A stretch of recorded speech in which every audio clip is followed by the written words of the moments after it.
Hashtag, when did ancient humans start smoking? You're about to discover something that will completely change how you think about one of humanity's oldest habits. And trust me, the real story is far stranger than you'd ever expect.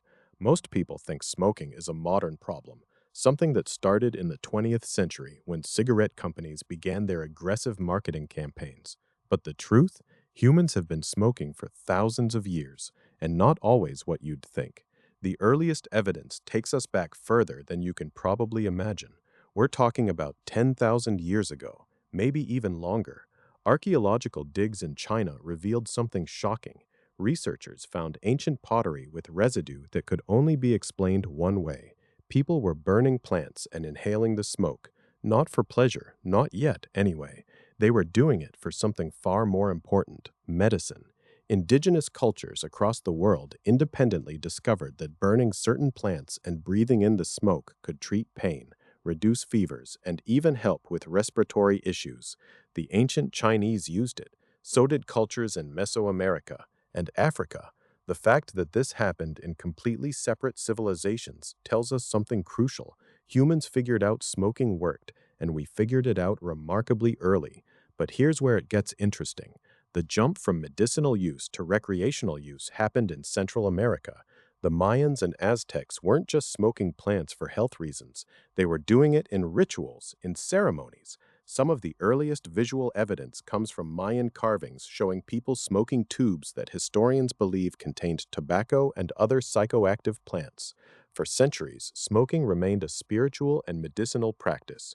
It was sacred, controlled, limited to specific people and specific occasions.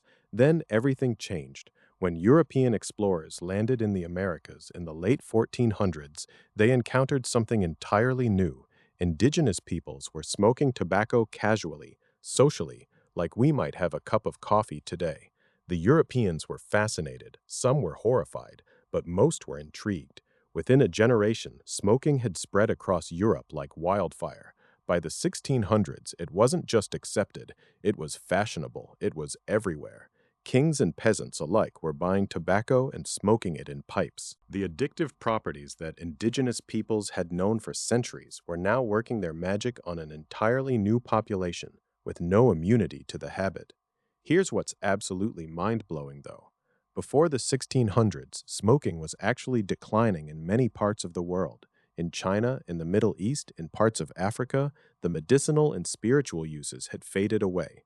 Smoking had almost completely disappeared from human culture, and then the global tobacco trade changed everything. We went from isolated pockets of use to a global phenomenon within just a few hundred years. The Industrial Revolution made it worse, or better, depending on how you look at it. Cigarettes weren't invented until the 1800s. Before that, people smoked pipes, cigars, and hand-rolled tobacco. But mechanical cigarette rolling machines changed the game. Suddenly, smoking became cheaper, more accessible, and critically, more addictive because cigarette smoke reaches your lungs faster than pipe smoke. By the early 1900s, smoking had become the dominant way humans consumed tobacco, and by the mid-20th century, we were dealing with a full-blown global health crisis that nobody really saw coming. But the timeline is even more complicated than that. Recent research has found evidence of cannabis smoking in ancient China dating back nearly 2,500 years. Burials in Central Asia show residue consistent with cannabis use. Some scholars argue that humans might have been smoking plants for even longer than the 10,000 years we initially discussed, possibly going back to when we first discovered fire. Think about that for a second. The ability to control and use fire was revolutionary for human survival. We used it to cook food, to stay warm, to protect ourselves. But the moment we figured out we could burn things and breathe the smoke, we opened up a whole new possibility. Whether through accident or deliberate experimentation, someone eventually realized that smoke could alter your consciousness, could help you heal, could transport you spiritually. And once that knowledge existed, it never really went away. The fascinating part is how different cultures interpreted this discovery. Some developed sophisticated practices around it. Some used it medicinally and then abandoned it. Some incorporated it into their spirituality so deeply that it became central to their identity. Indigenous cultures in North America, for instance, developed elaborate rituals around smoking that were tied directly to their understanding of the spiritual world. Yet, despite all this history, despite thousands of years of human experience with smoking, we didn't really understand what was actually happening in our bodies until the 20th century. We didn't know about addiction, about nicotine, about carcinogens.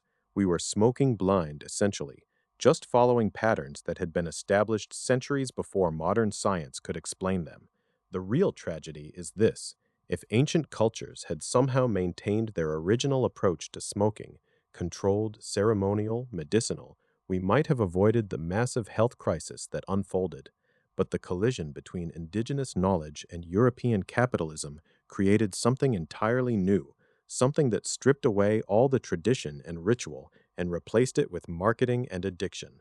Today, over 8 billion cigarettes are smoked every single day on this planet. That's more than 1,000 cigarettes for every single person alive.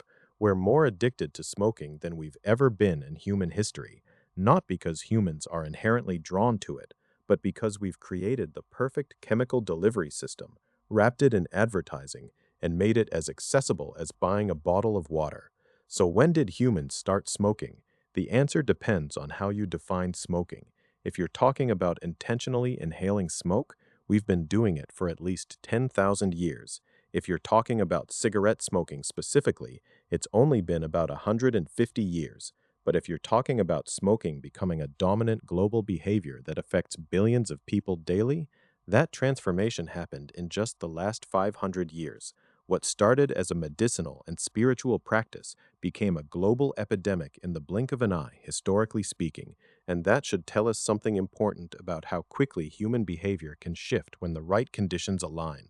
Whether that's a lesson about addiction, about capitalism, or simply about the nature of human innovation, well, that's something you'll have to decide for yourself. The history of smoking isn't just about when we started doing it. It's a mirror reflecting how we've always been susceptible to habit, to ritual, and to the powerful influence of cultural change.